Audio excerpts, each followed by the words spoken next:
Hola a todos, buenos días.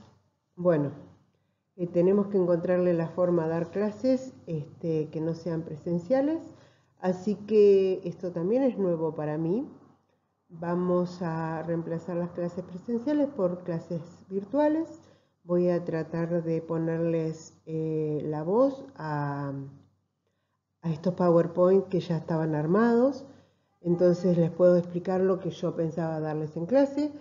Y bueno, tengan paciencia, esta es la primera vez que lo hago y también es una experiencia nueva para todos, es tener que evitar las reuniones, evitar los contagios por esta pandemia que tenemos. Así que esta es la segunda clase de biología.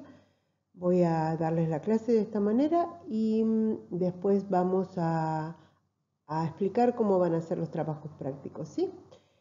Nosotros en la última clase ya habíamos visto conceptos como individuos, población y comunidad, pero ahora en esta clase lo que vamos a ver es cómo estudiar esos conceptos, esa forma de definir poblaciones y comunidades y cómo se estudian en relación a los organismos y qué tipo de cosas pueden ser útiles dentro de esos estudios para aplicar directamente en una carrera como la que ustedes han elegido.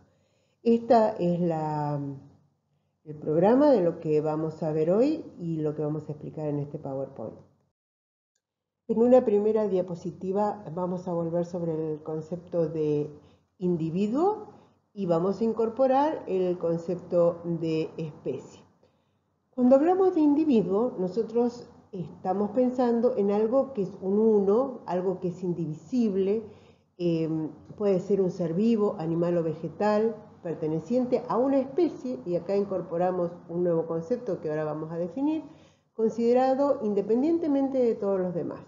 O sea, sería cualquier ser vivo, un uno de cualquier ser vivo, de cualquier especie sería un individuo. Por eso yo les puse un 1, un árbol, en esa diapositiva. Ahora bien, cuando nosotros definimos especie, es el conjunto de individuos que poseen el mismo genoma, o sea, el mismo conjunto de genes que determinan las características fenotípicas de una especie. Y podríamos definirlo también como un grupo de poblaciones naturales, genéticamente similares, interfértiles y que están aislados reproductivamente de otros grupos. Si nosotros tenemos un conjunto de individuos, tenemos una población, como ya lo vimos en la clase anterior. Y bueno, pusimos 3 diapositivas para ejemplificar esto. Si descartamos dos individuos que no son de la misma especie de los lupinos en el sur de la Argentina, que están abajo en la foto, el resto sería una población de lupinos, o sea, un conjunto de individuos de la misma especie. Y de la misma manera, esta otra diapositiva lo que nos muestra es un conjunto de animales de la misma especie que forman una población. No siempre las poblaciones o los individuos pueden ser vistos fácilmente a simple vista, y entonces esta diapositiva lo que nos muestra es que hay poblaciones que nosotros no vemos, pero que están, como esta población de bacterias que tenemos en esta diapositiva, mientras que otras poblaciones son fácilmente visibles, como una población de pingüinos en la costa en el sur de nuestra Argentina. Entonces ese es el concepto que ya habíamos visto de lo que es población. Ahora bien, una cosa es tener el concepto de la que es una población y otra cosa es saber cuáles son las propiedades de esas poblaciones y de qué manera las podemos estudiar y qué factores influyen en una población.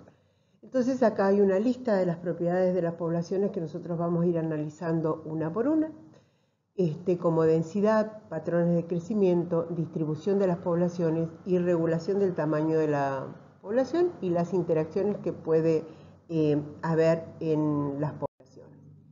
El primer concepto que tenemos es el concepto de densidad de población y, a ver, la palabra densidad, ustedes saben que define un número de algo por unidad de superficie o por unidad de volumen.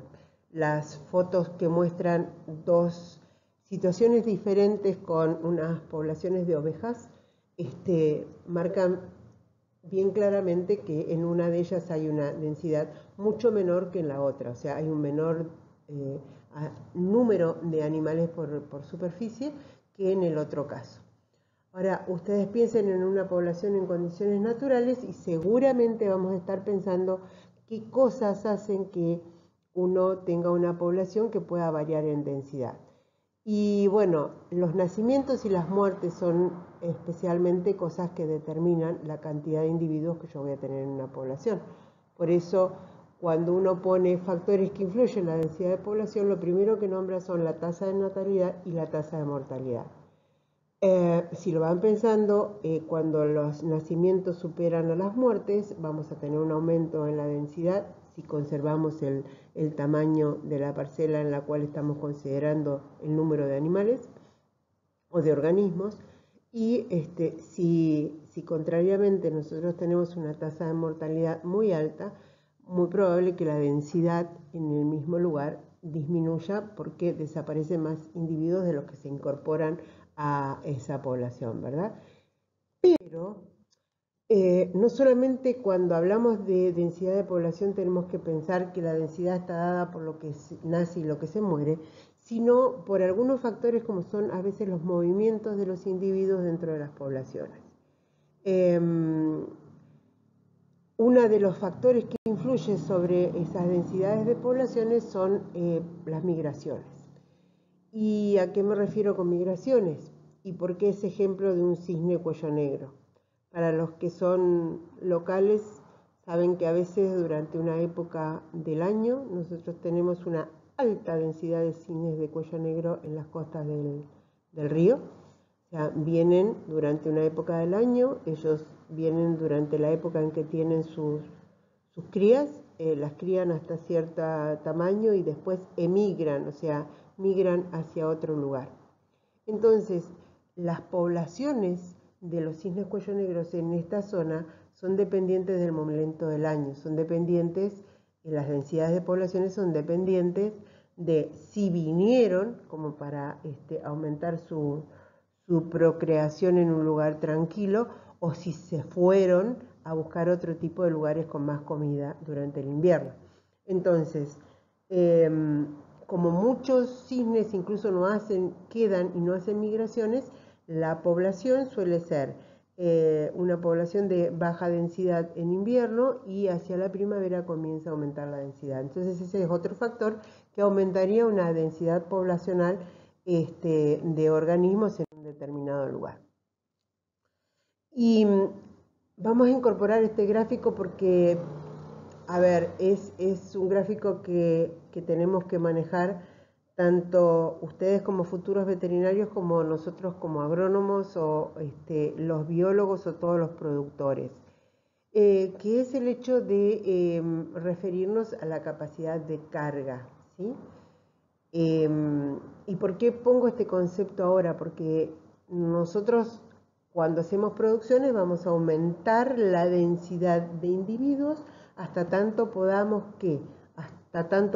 mantenerlos sanos y alimentados en un determinado lugar. Por sobre el aumento de esa densidad por arriba de un valor tope, nosotros lo que vamos a tener es una baja producción porque le estamos dando a los individuos que queremos producir una baja posibilidad o de moverse o de comer o de nutrirse adecuadamente. Pueden comer sin nutrirse.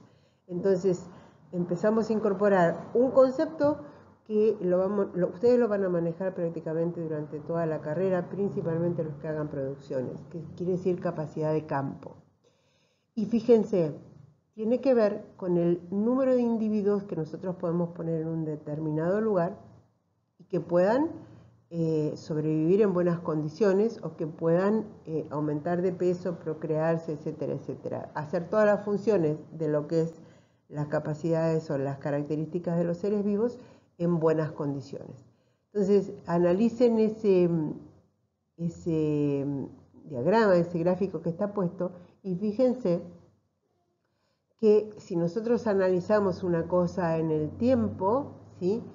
En el tiempo el número de individuos puede ir aumentando y a medida que aumenta el número de individuos, si nosotros consideramos una procreación lógica en una población, ese número de individuos en un momento va a aumentar el ritmo en el cual aumenta la población. Va a aumentar mientras tenga todas las condiciones del medio como para poder nacer, crecer, desarrollarse y reproducirse, ¿sí? Hay una parte de ese gráfico que tiene una curva realmente con mucha pendiente. Pero ¿qué pasa después?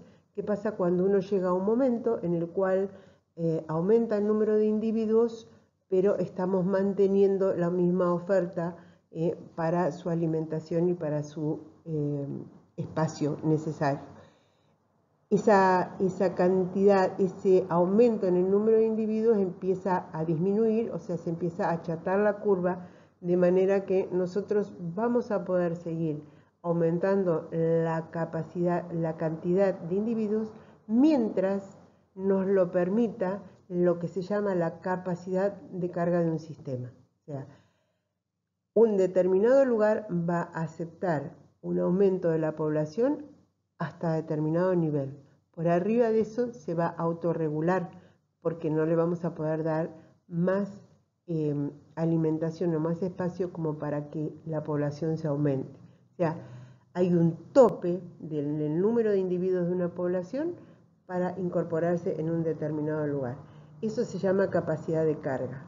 ¿Por qué insisto y por qué la nombro ahora?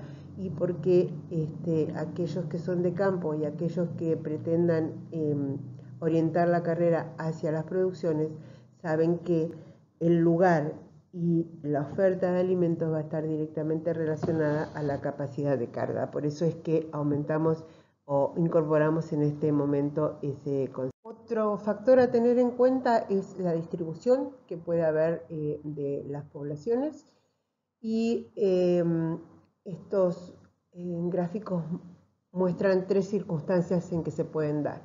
El primer dibujo es en realidad una comunidad formada por poblaciones, pero evidentemente las poblaciones están distribuidas en forma bastante aleatoria, o los individuos están distribuidos aleatoriamente y no se puede determinar un patrón perfecto de distribución de individuos.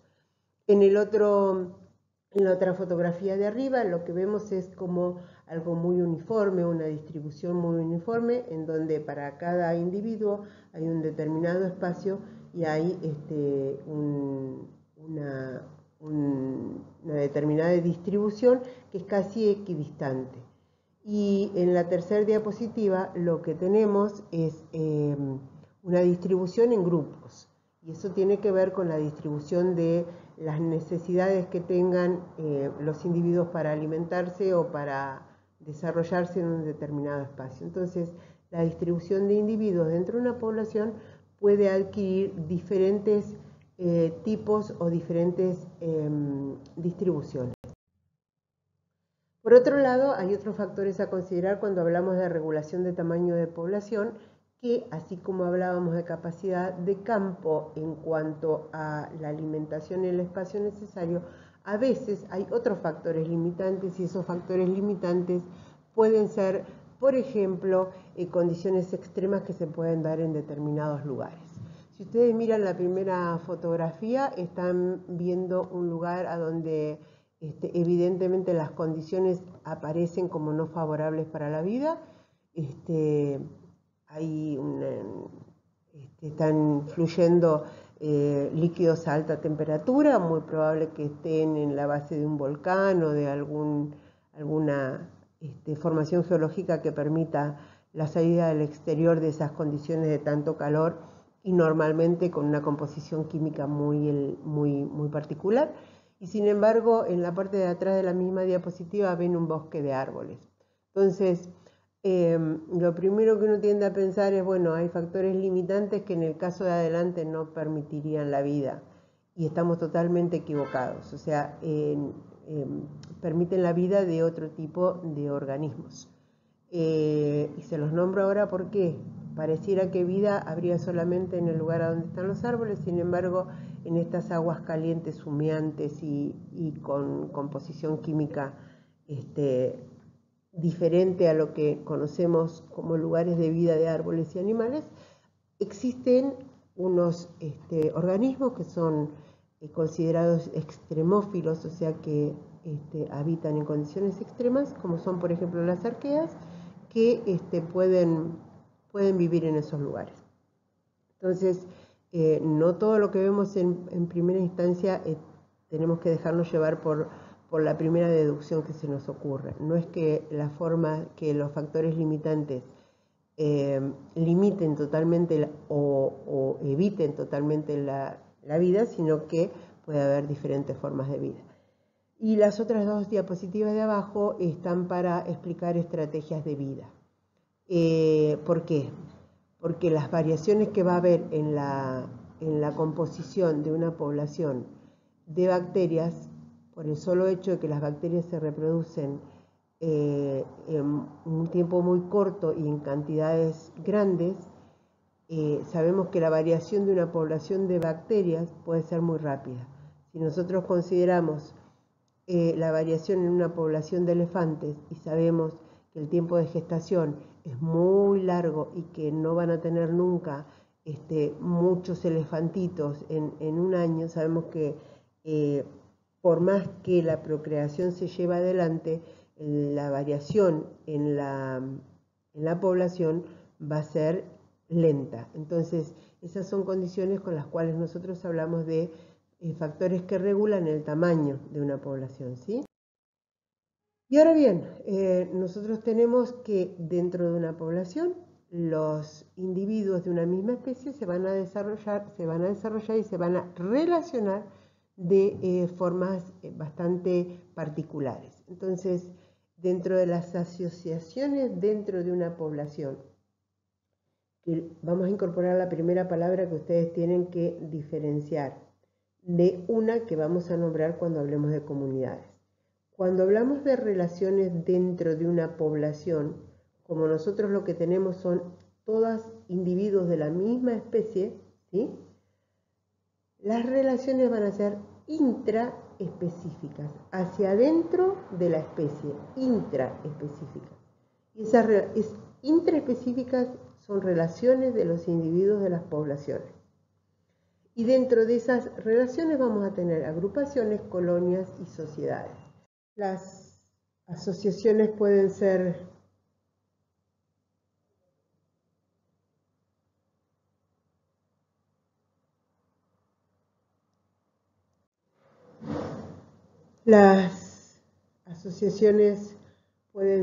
de tipo familiar o de tipo gregario. Por ejemplo, en las asociaciones familiares nosotros caracterizamos algunas de diferente forma. Dentro de una especie hay algunas especies que nosotros decimos que son monógamos, o sea, esas asociaciones de un macho con una hembra perduran durante el desarrollo de los individuos. Algunas son polígamas, o sea, un macho convive con muchas hembras durante su vida. Hay otras relaciones o asociaciones familiares que son las parentales, cuando por ejemplo los progenitores y su primera progenie o su progenie permanecen juntos, ambos padres, en algunos casos lo hace solamente la madre matriarcal y en otro caso lo hacen solamente los padres si es patriarcal. Las asociaciones también pueden ser asociaciones gregarias, o sea, directamente de agrupaciones, en las cuales varios individuos de una misma especie se juntan a fin de ayudarse mutuamente. Y puede ser pasivas, como por ejemplo peces que se mueven en un mismo banco de peces, o algunas casas, individuos que no nacieron juntos pero se encuentran, por ejemplo, en alguna migración, o provocada, por ejemplo, cuando el hombre hace asociaciones, por ejemplo, para la producción.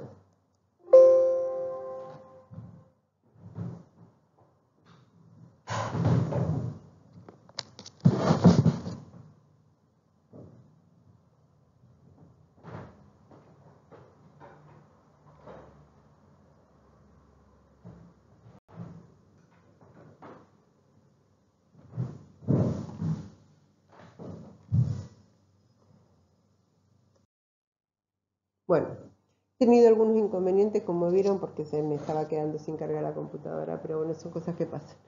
Dentro de las agrupaciones o poblaciones familiares son aquellas patriarcales como que las que tenemos acá, en las cuales permanecen juntos los individuos de toda la familia.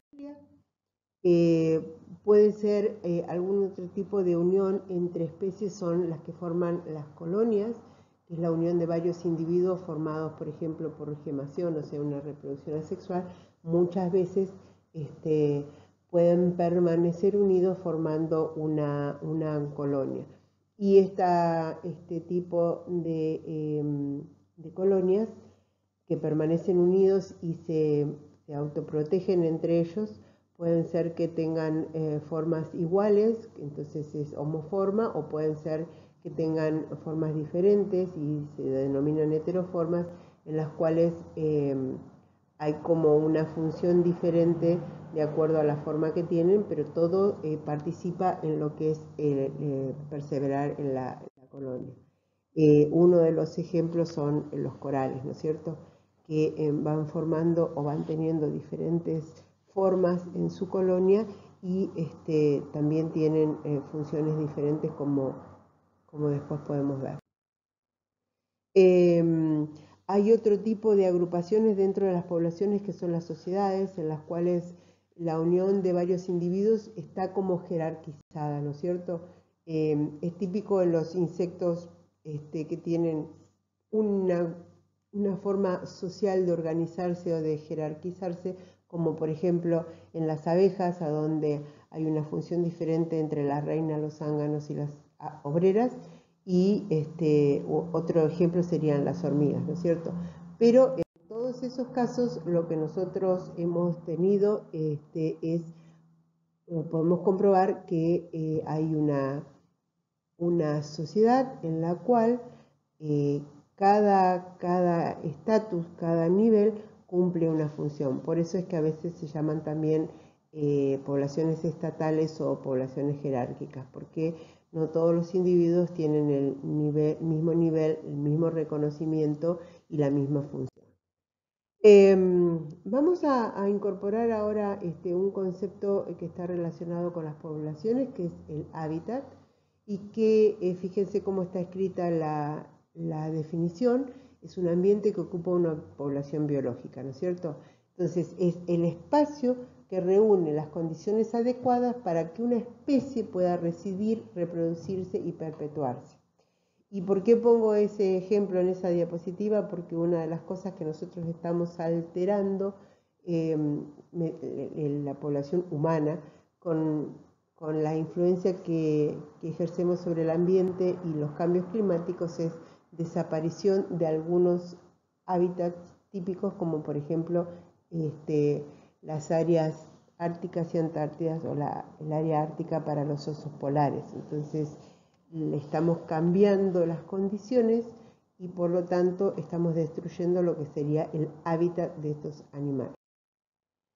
Con una serie de diapositivas que tienen más que nada plantas, porque es más fácil de ver en una misma foto, vamos a entrar en lo que es el concepto de comunidad. El concepto de comunidad ustedes ya lo vieron anteriormente y estaba referido a el conjunto de especies que conviven en un mismo lugar, entonces que tienen relaciones entre ellas porque están ocupando un espacio que comparten. Entonces, comunidad, como pueden ver en esta diapo, está formada por diferentes especies en un mismo lugar. Entonces, sería como decir que está formada por poblaciones de diferentes especies que conviven en un área. Nosotros acá tenemos esta población en la lobería, que la vemos una población de lobos, pero conviven con una población de aves. Esta foto un poco más detallada ya se las mostré en la primera clase, porque hay una relación en cuanto a funciones entre estas dos poblaciones, ¿sí? No solamente comparten el lugar, sino que a veces comparten otro tipo de interacciones. Pero una comunidad entonces siempre está formada por más de una población. Y estas fotos se las puse porque a veces uno piensa en las comunidades como hechos que se repiten en el tiempo y uno los conoce como el que mostramos recién en la lobería, pero a veces hay interacciones que se producen de forma temporal. Esta es una convivencia en una comunidad, la comunidad está ubicada en una flor y la flor también es parte de la comunidad porque es una población de conejitos, y fíjense que hay una comunidad de cosas conviviendo en este hábitat temporal que es la flor, ¿sí? Desde estos pequeños insectos hasta las arañas blancas y insectos más grandes. Entonces, también las comunidades pueden ser temporales, no necesariamente tienen que estar definidas por mucho tiempo. Y de la misma manera que lo hicimos para poblaciones, hay otro tipo de cosas que nosotros tenemos que pensar cuando nosotros empezamos a estudiar lo que son las comunidades. No vamos a entrar muy en detalle en lo que es la composición de las comunidades porque ustedes tienen después un práctico que se realiza a campo, y en la guía de trabajos prácticos también tienen muy bien explicado todo lo que es la composición de las comunidades, ¿sí? Entonces, ahora pasamos sobre eso y ustedes lo pueden leer en el texto que tienen escritos dentro de la guía. Pero nosotros podemos hablar de la cantidad de cosas que hay dentro de una comunidad, y nosotros nos estamos refiriendo a la abundancia, ¿sí? Si nosotros miramos la diapositiva anterior y esta, lo que podemos saber que realmente reflejado en la palabra, ¿no es cierto?, abundan individuos o abundan especies en mayor cantidad en esta diapositiva que en la anterior. Otra cosa que nosotros podemos analizar cuando vemos una comunidad es si es uniforme o no es uniforme, si hay diversidad o hay composición diferente dentro de la comunidad, o si predomina una determinada población dentro de una comunidad. Todo eso lo vemos ahora sutilmente para después poderlo aplicar en los prácticos. Cuando hablamos de diversidad, hablamos de la convivencia de poblaciones diferentes, pero esas poblaciones diferentes pueden estar representadas por mayor o menor cantidad de individuos. Eso nos va a dar otro tipo de concepto. Después vamos a analizar la diferencia entre el concepto de riqueza y el concepto de abundancia, pero por el momento pensemos que la diversidad se refiere a la cantidad de especies diferentes que puede haber en una comunidad. Si analizamos este dibujo, en apariencia sería todo bastante uniforme y parece que no tuviera diversidad. Si lo miramos en detalle, vemos que hay tres poblaciones bien marcadas acá que están formando la estructura de esa comunidad. Si miramos en esta diapositiva, podemos ver que tenemos diferentes poblaciones en una comunidad que está destinada a ser forrajera. Y cuando miramos el tipo de composición que tienen las comunidades, podemos empezar a hablar del concepto de dominancia. Eso está referido a si una población dentro de una comunidad es más notoria y predominante o dominante que otras poblaciones. Y está ejemplificado con el borde de un espacio léntico de agua, o sea, donde un agua estancada en un campo. Fíjense que hay una población casi uniforme de estos individuos con características grisáceas brillantes que se llaman Eleagnus angustifolia, olivo de Bohemia, olivo ruso, olivillo de la zona, le decimos. Fíjense que si hablamos de esta comunidad, casi que la dominancia se puede atribuir a este árbol que está acá. Sin embargo, es una comunidad porque tenemos más de una especie, tenemos un sauce ahí que está en una menor proporción, no será dominante, pero integra una comunidad vegetal alrededor de un espacio de agua léntico.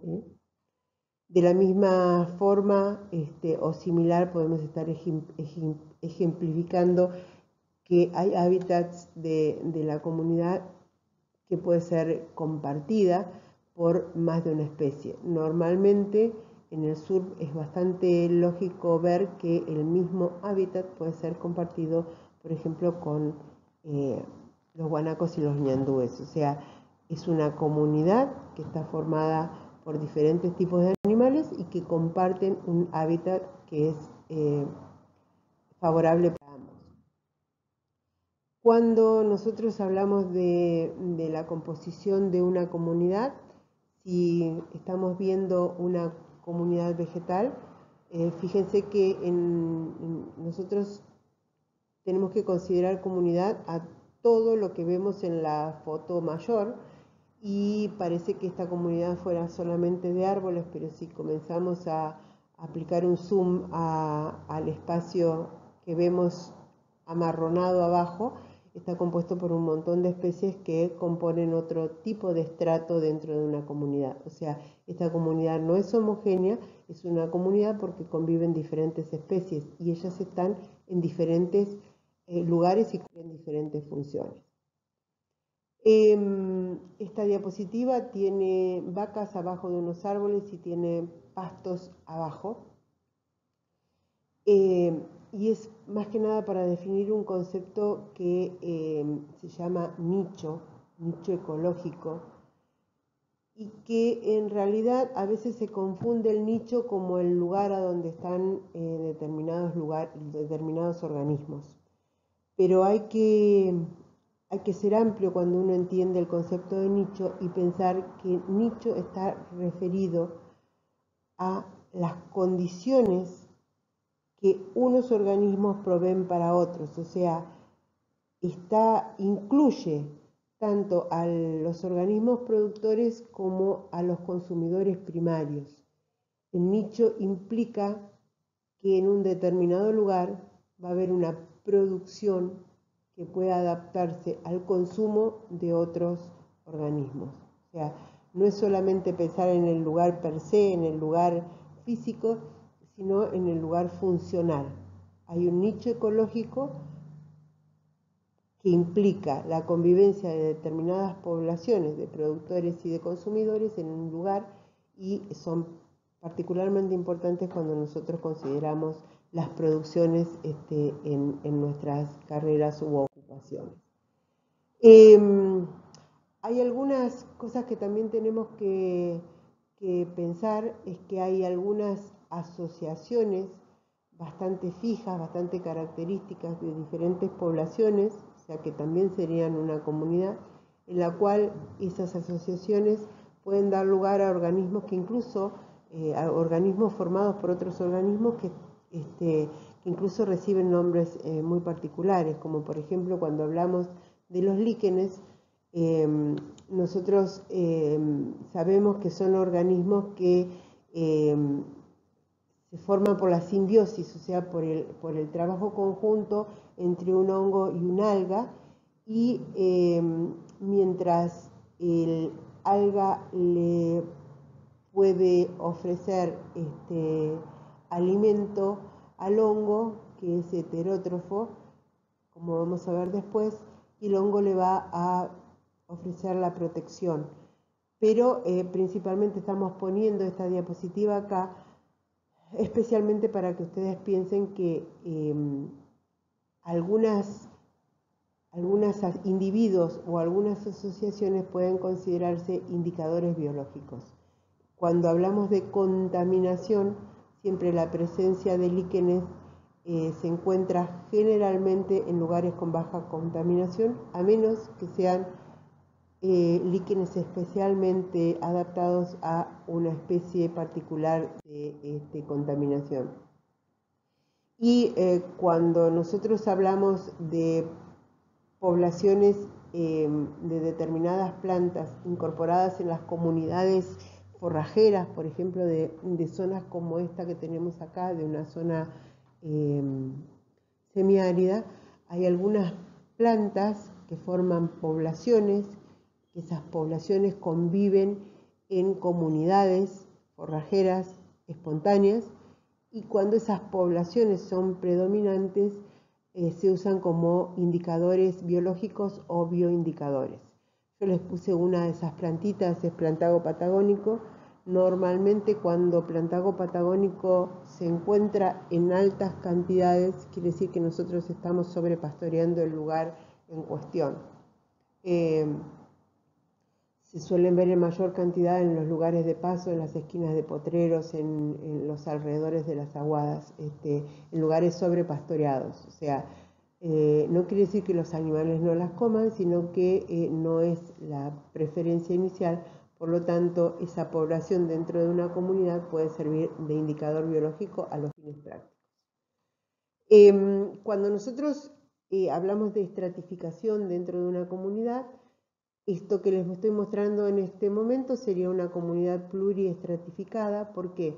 Porque tenemos desde una población herbácea que está cubriendo el suelo hasta una población de arbustos menores hasta una población de árboles. Entonces, las comunidades compuestas por diferentes poblaciones, y las poblaciones con sus respectivas especies, pueden convivir y estratificarse para aprovechar el espacio de la mejor manera, de la manera que les sea más redituable para poder convivir todas juntas en un mismo lugar. Entonces a eso se llama estratificación. Y si recuerdan la diapositiva que vimos hace un rato, que yo les dije parece una población solamente de árboles, pero hay que incluir la población vegetal que está en lo que se veía marrón, que era el área del humedal abajo. Fíjense que hay una población a ese nivel que parece estar monoestratificada porque estaría toda en el mismo nivel y sin embargo está compuesta de diferentes especies de diferentes poblaciones.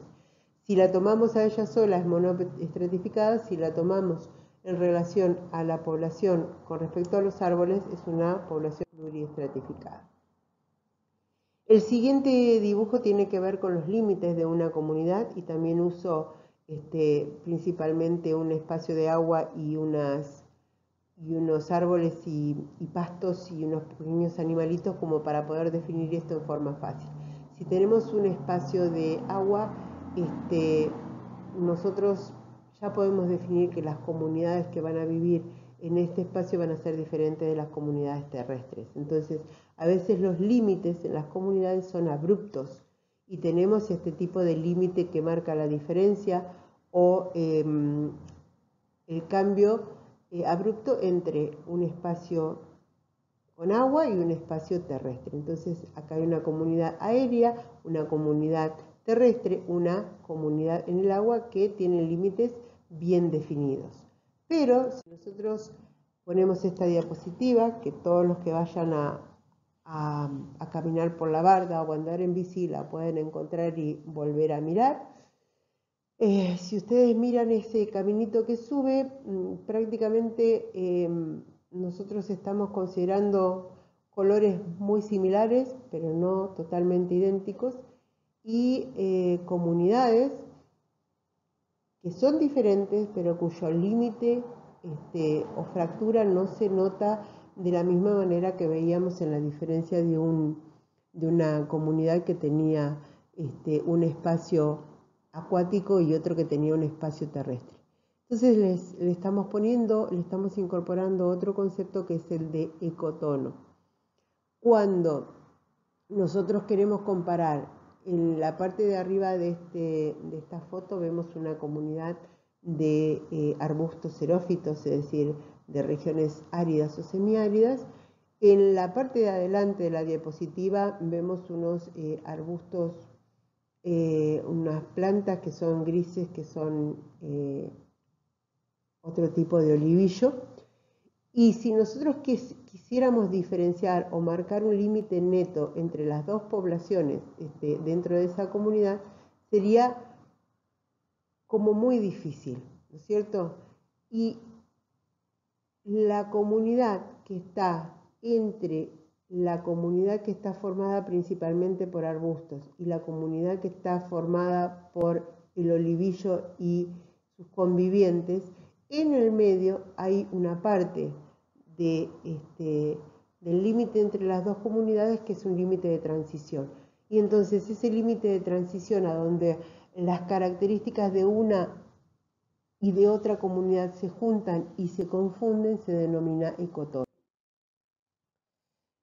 Otra de las características que nosotros tenemos que analizar cuando estamos hablando de una comunidad es que las comunidades son dinámicas, y lo vamos a hacer como un ejemplo con las cosas que han pasado en las comunidades de la costa del río o de los campos cercanos al río en esta zona de Cholechuel. Por eso ustedes van a ver que hay una foto del año 1945, hay una foto del año 1970 y hay una foto del año 2004. Y aunque no lo puedan creer, eso está tomado todo dentro del mismo campo y en el mismo lugar. Quiere decir que, si ustedes se fijan, lo primero es tratar de hacer una intersiembra de pasturas en un lugar que aparentemente no tenía gran cantidad de árboles, tenía como un pastizal seco natural. Y fíjense que aparentemente lo único que había en esos lugares como árboles eran sauces. Esto es la costa del río, 20 kilómetros hacia abajo de Cholechuel. Si ven la foto de 1970, en esta foto están marcadas con un cuadrito dos plantitas, que esas plantitas inofensivas se vieron cómo se implantaban en la costa del Río Negro. Esta es una plantita que se introdujo pensando que era hermosa como ornamental para decorar jardines y dar profundidad. Y para contarles que las poblaciones las poblaciones varían y las comunidades cambian, podemos ver qué pasó con esa comunidad de la costa del Valle en el Río Negro a medida que esas plantitas que se descuidaron durante su incorporación o introducción en el lugar se hicieron colonizadoras, y entonces tenemos unas costas de río que tienen predominancia de una especie. Entonces, ¿qué explican estas tres diapositivas? Que hay una dinámica y que hay una sucesión en la composición de las comunidades, que incluso a veces llegan a disminuir la cantidad de poblaciones dentro de la comunidad, porque puede haber especies invasoras y colonizadoras que son mucho más fuertes que las especies que habitan normalmente en un determinado lugar. Dentro de las dinámicas de las comunidades, de la misma manera que usamos al cisne de cuello negro en la dinámica de las poblaciones, y dijimos que las poblaciones podían variar en el tiempo en cuanto a la composición de número de individuos de cisne negro, de cuello negro. Si nosotros ampliamos el concepto y lo que ponemos es una comunidad en la costa de los ríos, esas mismas migraciones pueden afectar la composición de las comunidades, ¿no es cierto? Va a haber especies que se quedan en forma continua en un determinado lugar, y hay especies que migran, que van de un lado al otro, y por lo tanto las comunidades pueden sumar o restar poblaciones a su composición.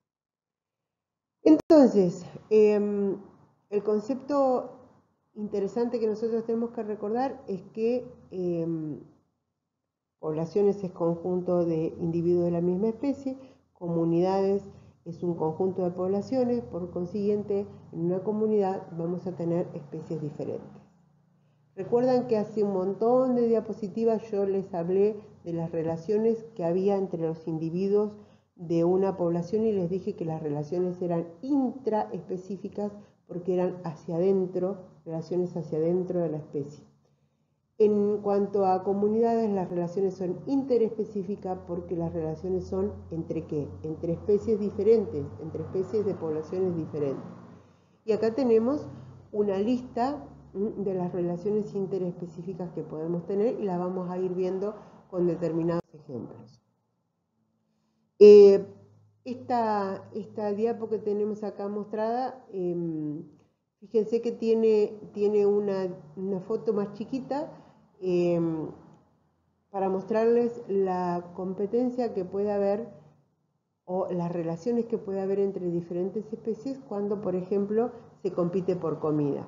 En la foto chiquitita estamos todos muy tranquilos, no hay pescadores que hayan venido con sus lanchas a limpiar el pescado en la costa chilena, y sin embargo en la otra foto lo que vemos es que todos los que estaban muy tranquilos se han juntado y son de diferentes especies, se miran con detalle, hay desde pelícanos, hay lobos marinos y hay otro tipo de animales, de aves, y todos están compitiendo por alimento. O sea, en este caso la competencia quiere decir que todos quieren lo mismo, todos van a luchar por lo mismo, entonces hay competencia entre los individuos de diferentes especies.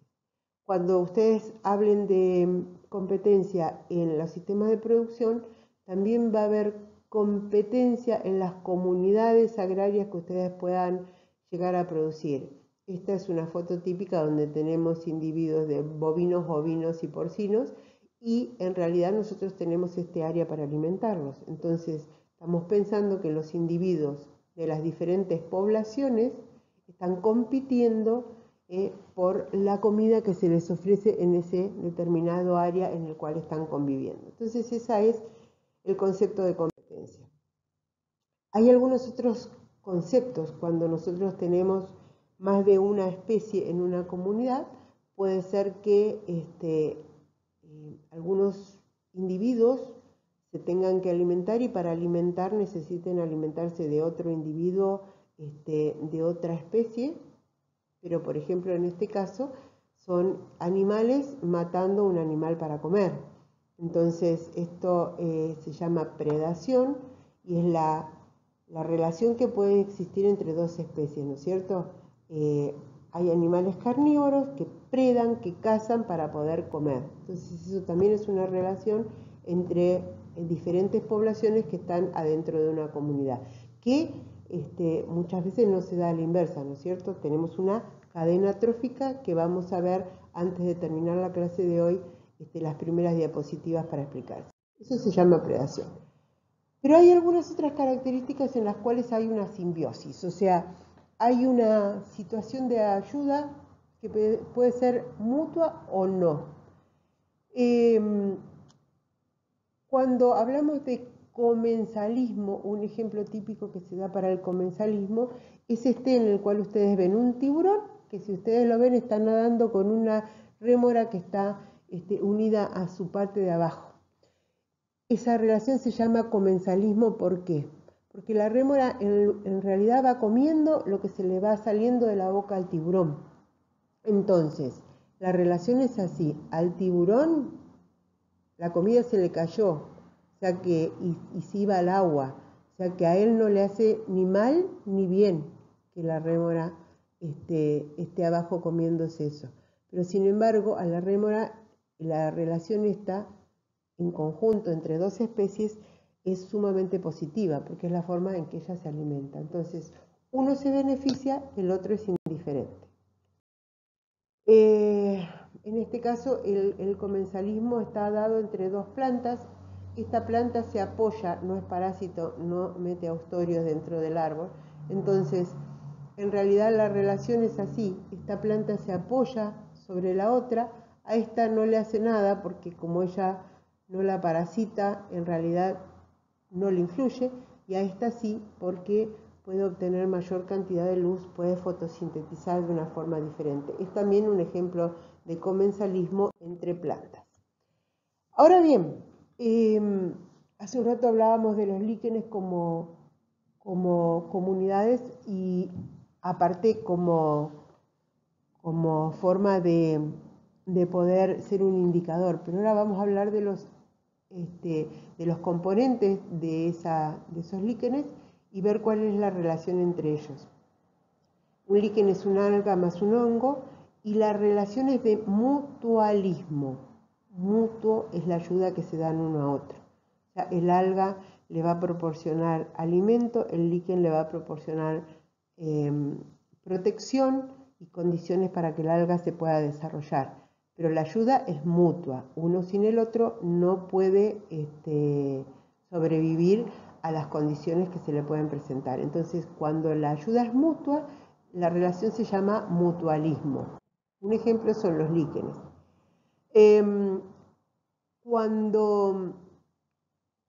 Cuando el mutualismo es un poco más liviano, o sea, no se exige exactamente una relación continua entre los dos componentes de la comunidad, podemos estar hablando de protocooperación, que es, por ejemplo, si nosotros analizamos la cooperación que hay entre las abejas y estas flores de acacia, ¿no es cierto? La relación es mutua, es de ayuda mutua, pero no es ni vital ni es obligada. O sea, la abeja necesita alimentarse de las flores y a su vez ayuda a las flores en la polinización. Pero si no fuera la abeja sería otro medio de polinización, ayuda, pero no es vital la relación mutua. Otra protocooperación es simplemente con una mariposa, otro ejemplo.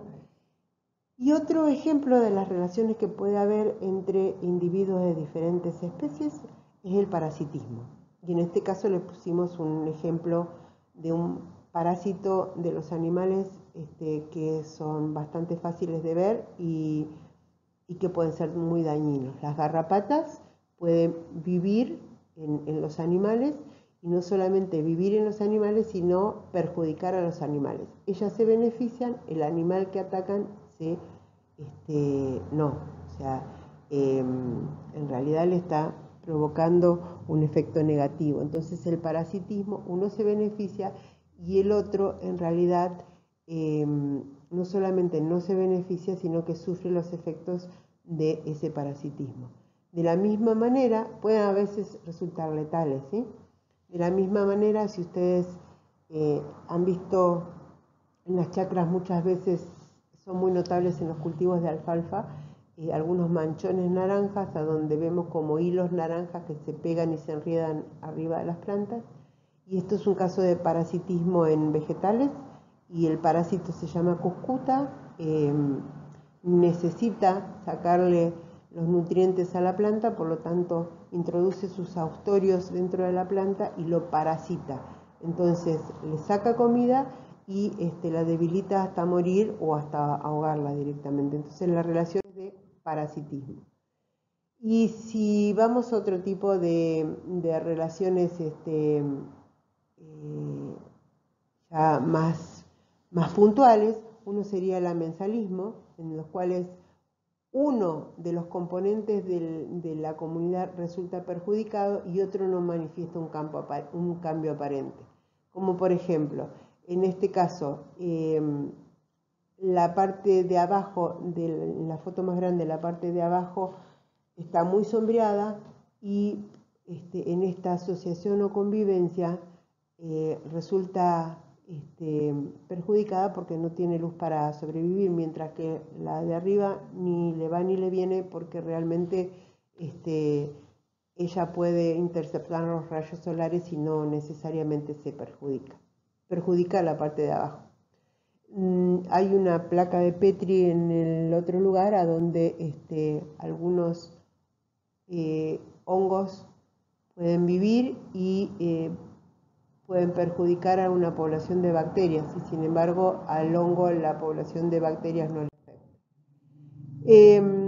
Hay en esta diapo una descripción más detallada de lo que estuvimos viendo recién, y podemos ir a otro concepto entonces, que es el de ecosistema, que ya la vimos también y que se denomina un sistema natural formado por un conjunto de organismos vivos. A los organismos vivos se llaman biocenosis, y a un medio físico a donde viven esos organismos vivos que se llama biotopo. Entonces, cuando nosotros definimos un ecosistema, lo que tenemos que pensar es que vamos a tener un medio abiótico y un medio biótico, componente del ecosistema, ¿sí? En el medio abiótico vamos a tener los factores climáticos, los factores del agua y los factores del suelo, y en el medio biótico vamos a tener la comunidad, o sea, los seres vivos, u otra forma de nombrarnos es la biocenosis. Los factores que influyen los factores abióticos pueden ser la temperatura, la radiación, la humedad ambiental, la presión atmosférica, las sustancias orgánicas y las sustancias inorgánicas. En la guía que vamos a subir dentro de un rato van a poder encontrar una pequeña descripción de este tipo de cosas en un texto. Esta es una manera diferente de explicarles qué es un ecosistema y para que recuerden siempre que estamos uniendo en un mismo lugar, en unas mismas condiciones abióticas a toda una comunidad biótica. O sea, no podemos separar lo abiótico de lo biótico o el biotopo de la biocenosis cuando hablamos de ecosistema.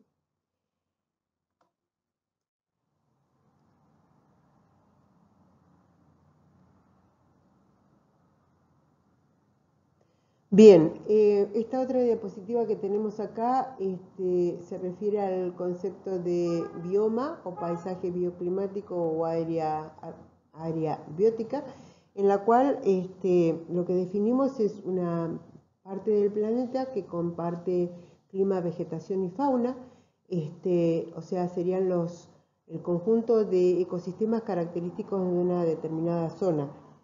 Van a ver que ahora nosotros les vamos a nombrar un número de biomas que normalmente están caracterizados en la forma más global con respecto a sus características de vegetación, con algunos datos de temperatura y humedad en el ambiente. ¿Y por qué sucede eso? Porque cuando nosotros tenemos determinadas comunidades vegetales conviviendo y predominantes, implica que tenemos los habitantes del componente de la fauna van a estar relacionados a esa oferta que tenemos de alimentos que está dado por los vegetales y también va a estar condicionada por las condiciones climáticas que me van a determinar el suelo y me van a determinar el agua de un determinado lugar. Entonces, la primera foto muestra todos los biomas del mundo. En realidad están disminuyendo la cantidad de biomas que ya podemos encontrar porque disminuyen las diversidades climáticas porque nosotros estamos estropeando las condiciones climáticas y del suelo de las diferentes partes del mundo con los cultivos o con los usos mal hechos. Entonces, uno de los biomas más típicos son las selvas o bosques tropicales, que son, en cada uno tienen ustedes una descripción y lo que quiero que retengan es qué clima general tienen y qué tipo de vegetación general tienen, ¿sí? Entonces, no voy a entrar en detalle para no hacer mucho más largo este power que ya viene muy largo. Climas tropicales muy húmedos, árboles muy grandes, una vegetación con hojas normalmente muy anchas, típicas de lugares a donde hay mucha humedad.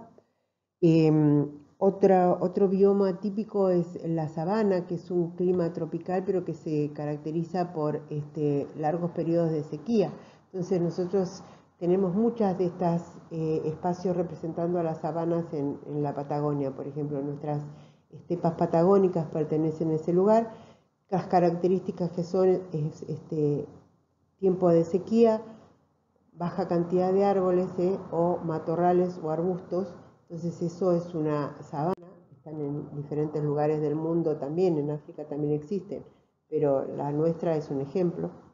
El bosque mixto es cuando, esta es una foto de las sierras cordobesas, cuando lo que nosotros tenemos es grandes variaciones climáticas sin ser extremas, pero podemos tener un conjunto de árboles de hojas caducas, o sea, que se caen en el invierno, junto con árboles de hojas perennes que puedan perdurar con sus hojas durante todo el año. Entonces, esos son bosques mixtos y constituyen biomas. Otro bioma está constituido por los desiertos, que lo principal que tiene es una amplitud térmica diaria tremendamente grande, ¿no es cierto? Y aparte de las lluvias muy escasas.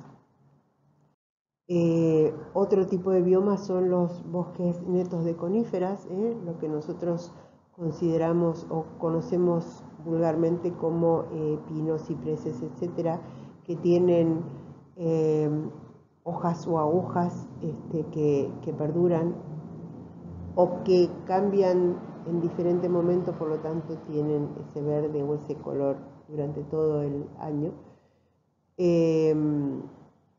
Y bueno, eso tiene una fauna característica también, por eso el bosque de coníferas es considerado un bioma.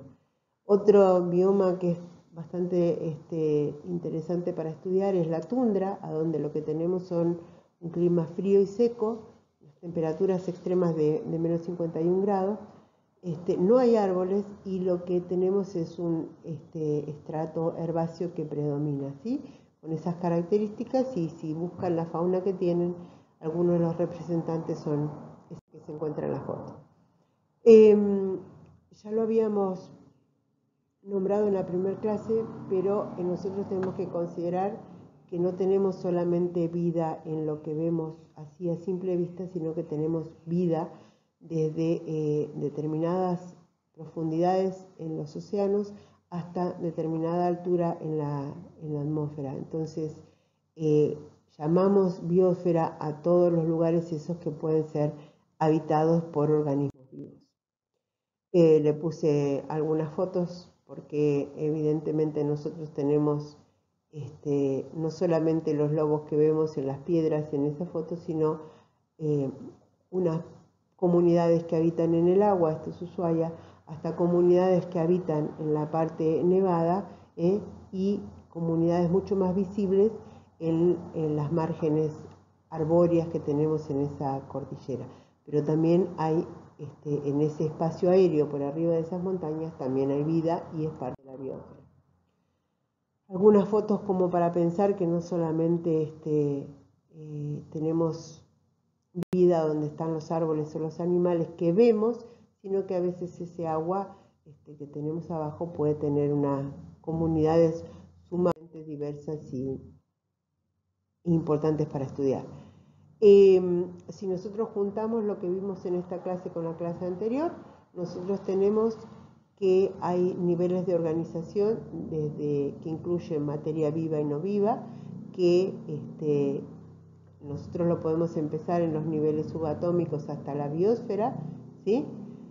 Y que nosotros estamos hablando de niveles de organización de la vida recién a partir de células, ¿no es cierto? Si nosotros consideramos a la célula la unidad, la menor unidad o la unidad de vida, a partir de ese momento hablamos de células, tejidos, órganos, etcétera, etcétera, niveles de organización de los organismos vivos.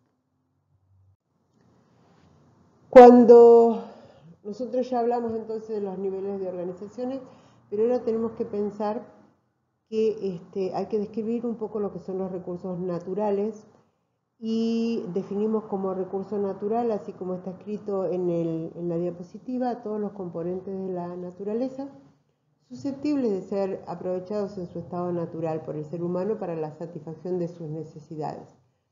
Tienen que ser útiles, no es necesario procesarlos, o sea, no es necesario someterlos a un proceso industrial, y no pueden ser producidos por el hombre, o sea, y cuando pensamos en esos recursos naturales, pensamos en dos palabras que nos parece que conocemos mucho, pero a veces no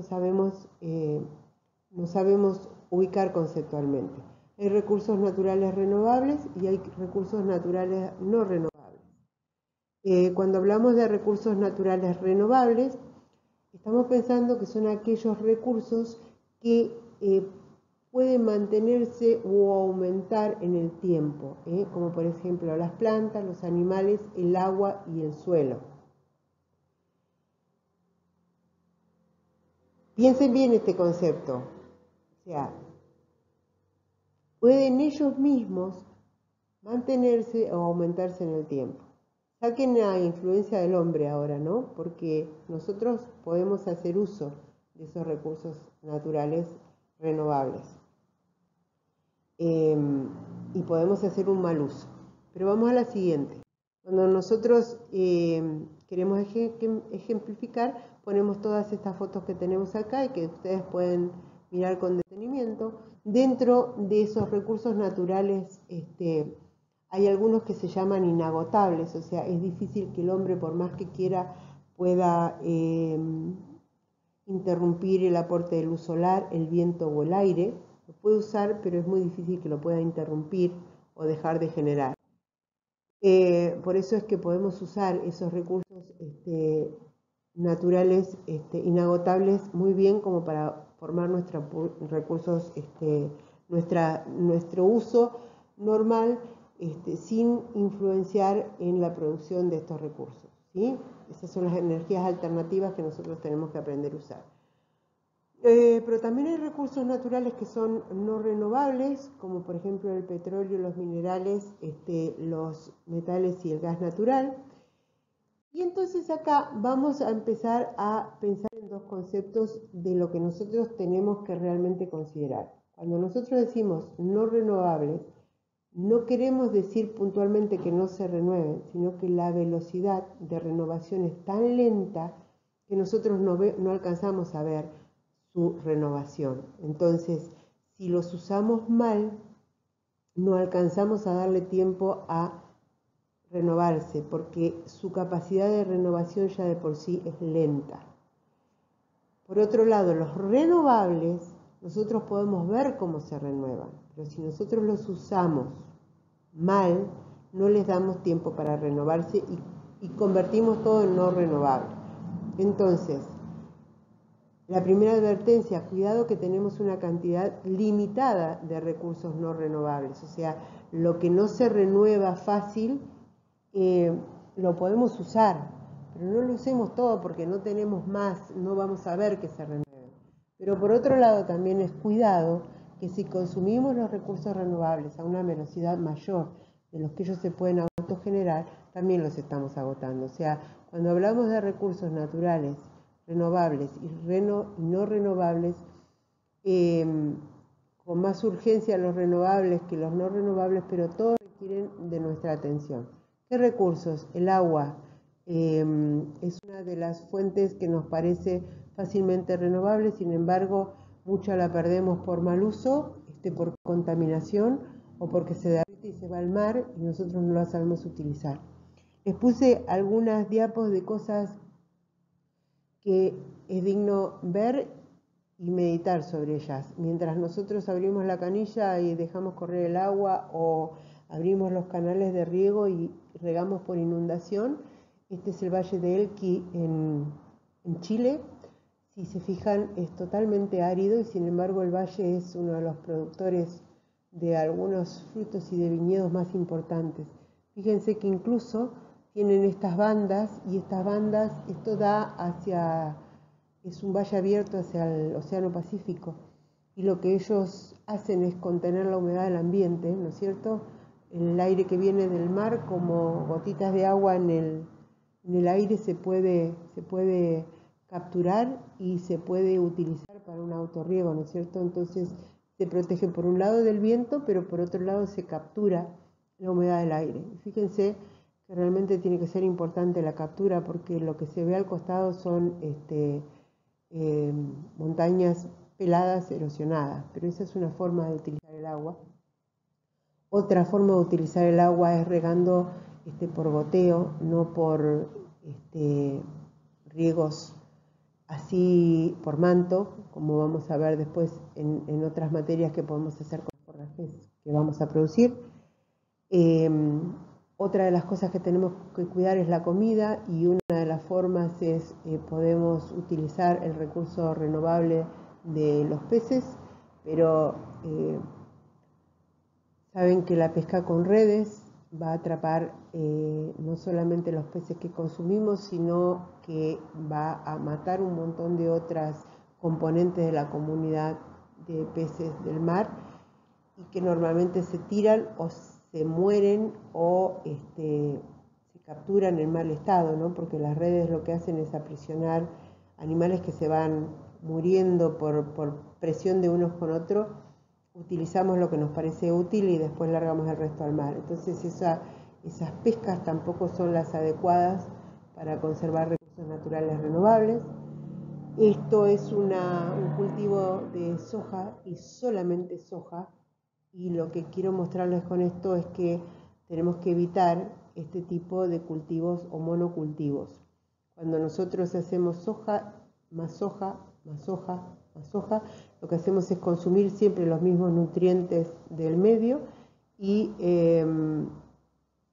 estamos agotando la tierra y estamos agotando los nutrientes y tenemos que fertilizar para poder seguir produciendo, y después tenemos que incorporar herbicidas para poder seguir teniendo la soja libre de malezas o cualquier otra cosa que sea monocultivo, ¿sí? Por eso, cuando ustedes hagan producciones, van a ver que una de las formas de alimentar a los animales es por pasturas consociadas, o sea, unir diferentes especies en una comunidad temporal y artificial para poder alimentar bien a los animales. Y de paso, que sea sostenible, o sea, que se pueda seguir aprovechando la tierra durante más tiempo. Otra cosa que nosotros estamos acostumbrados a utilizar es la leña o la madera para diferentes funciones, ya sea construcción, papel, calor. Y bueno, esos son otros de los recursos que también tenemos que darle tiempo a renovar, porque si nosotros maltratamos nuestros bosques, de la forma que está ejemplificada, por ejemplo, en esta foto con fuego, lo que tenemos que pensar es que nuestros recursos renovables, que son los árboles y la vegetación, pueden terminar de esta manera, ¿no es cierto? Y acá no hay posibilidades de renovar nada. Entonces, el concepto está ejemplificado para que ustedes sean conscientes de que las cosas renovables hay que cuidarlas, a las no renovables también. Esto es solamente para ejemplificar qué puede pasar cuando uno usa mal las cosas. Esto es el sur de la provincia de Buenos Aires, que durante mucho tiempo tuvo lluvias extraordinarias y se sacó todo el monte para poder implantar pasturas, porque venía bien solicitar animales en alquiler para pastorear en un lugar a donde las pasturas habían venido hermosas, pero el lugar en una zona semiárida implica que tenemos buenos años y seguidos de años malos. Entonces, primero se sacaron todos los arbustos, se desprotegió el suelo y lo que pasó después es que la sequía y el viento prácticamente agotó el suelo, agotó la posibilidad de producir alimentos, y esto ocasiona este tipo de cosas, ¿no? La muerte de los animales. Entonces, aun cuando nosotros tengamos años malos, fue los mismos años a donde estamos mostrando el efecto que tuvo la sequía en el sur de la provincia de Buenos Aires.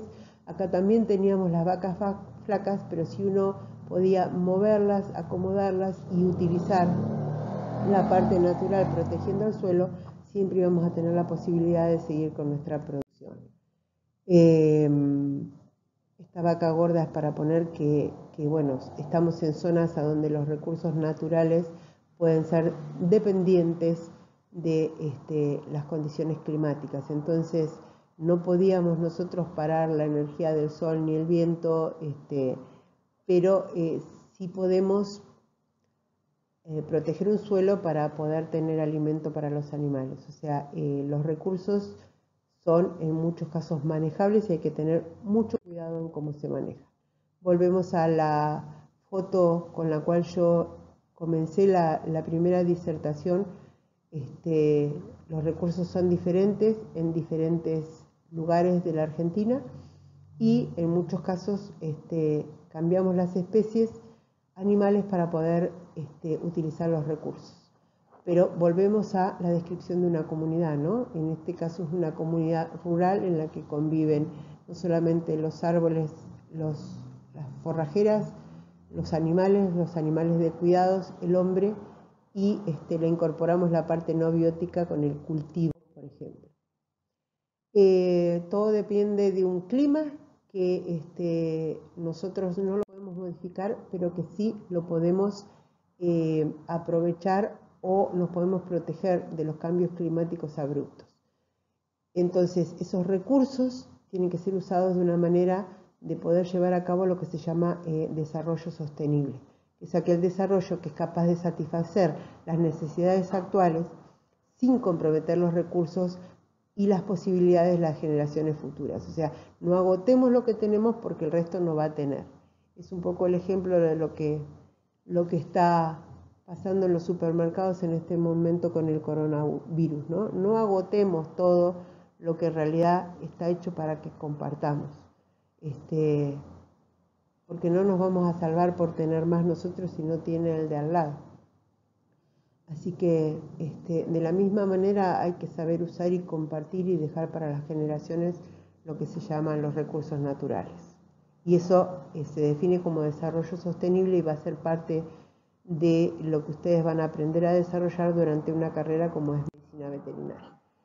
Entonces, para concluir ese tema de recursos naturales, lean lo que dice esta diapositiva y pensemos en que en realidad nosotros estamos haciendo un mal uso de los recursos por superpoblación, por cambio climático, porque humanizamos los paisajes, etcétera, etcétera. Y que tenemos que prestar atención porque en realidad nosotros tenemos que convivir los sistemas productivos del campo y la ciudad, ¿no es cierto? Y tenemos que cuidar no solamente los sistemas productivos per se para obtener alimento en la cadena, sino cuidar el agua, la contaminación, los residuos, el suministro energético y los sistemas de transporte, porque eso también tiene que ver con el uso de los recursos naturales. Y lo último que les voy a mostrar en unas poquitas diapositivas antes de terminar este Power es que tenemos que aprender lo que es el concepto de cadena trófica o cadena alimentaria. Cuando nosotros hablamos de alimento, lo que en realidad estamos considerando es un flujo de energía y de nutrientes entre diferentes especies de un ecosistema. Entonces, hay organismos que producen y hay organismos que consumen, ¿sí? Y que consumen en diferentes niveles. Entonces, como introducción a la cadena trófica, tenemos que definir primero la primer base de los organismos, el primer nivel, como los organismos productores.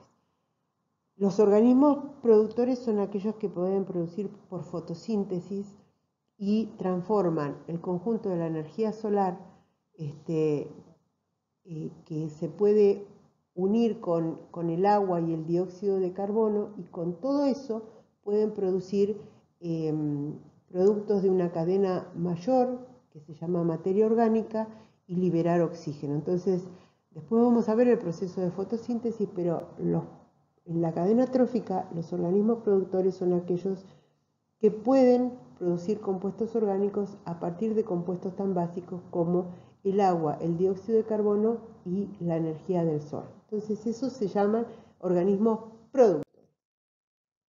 También hay algunos organismos productores por síntesis química. Esos organismos hacen quimiosíntesis, ¿sí?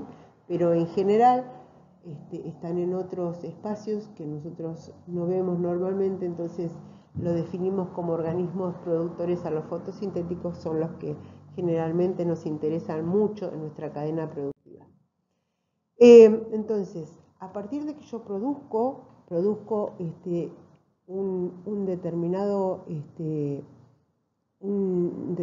material vegetal, o sea, porque pude fijar el agua y el dióxido de carbono con ayuda de la energía solar y producir componentes de cadena larga, vienen los organismos que consumen ese tipo de cosas y que se alimentan de ese tipo de niveles ya producidos. Entonces, entre esos consumidores tenemos los predadores, que eran, por ejemplo, ya vimos una diapositiva de los predadores, los descomponedores, los parásitos, por ejemplo, y los comensales. Pero, a su vez, podemos clasificar a los consumidores en primarios, secundarios y terciarios. Hay consumidores obligados, como por ejemplo los osos panda, que solamente consumen un tipo de caña. ¿Y por qué les muestro esta foto? Porque estos consumidores primarios, que son tan exclusivos en la forma de comer, dependen grandemente de la producción de su alimento. Si su alimento no está, ellos desaparecen, ¿sí? Entonces empiecen a pensar qué pasa cuando desaparece un nivel con respecto al nivel que lo necesita para comer. O sea, A veces no es que desaparezca el oso panda, sino que lo que desaparece o está desapareciendo es la población de cañas que comen los osos panda. Estos no solamente son consumidores primarios que consumen vegetales, sino que encima son obligados, ¿sí? Tienen una sola opción. Entonces vamos a esta escalera que está puesta acá, y lo que podemos ver es una base de productores, otra de consumidores primarios, otra de consumidores secundarios, otra de consumidores terciarios, y tenemos consumidores cuaternarios. O sea, vamos aumentando el nivel o la diversidad de cosas que pueden consumir. Entonces tenemos herbívoros, carnívoros, omnívoros, y en algunos casos podemos incorporar los organismos descomponedores, que son los que finalmente vuelven a incorporar al suelo la materia prima básica de los restos que quedan de los organismos consumidos. Predadores ya habíamos definido que eran. Descomponedores o detritívoros son aquellos que descomponen materia muerta. En algunos casos también son consumidores los parásitos. Y tienen para analizar ustedes este gráfico final en el cual lo que muestra es el flujo de materia y energía entre los productores y los consumidores. Entonces, llegamos hasta acá con esta diapositiva porque es a partir de ella que vamos a seguir en la clase posterior.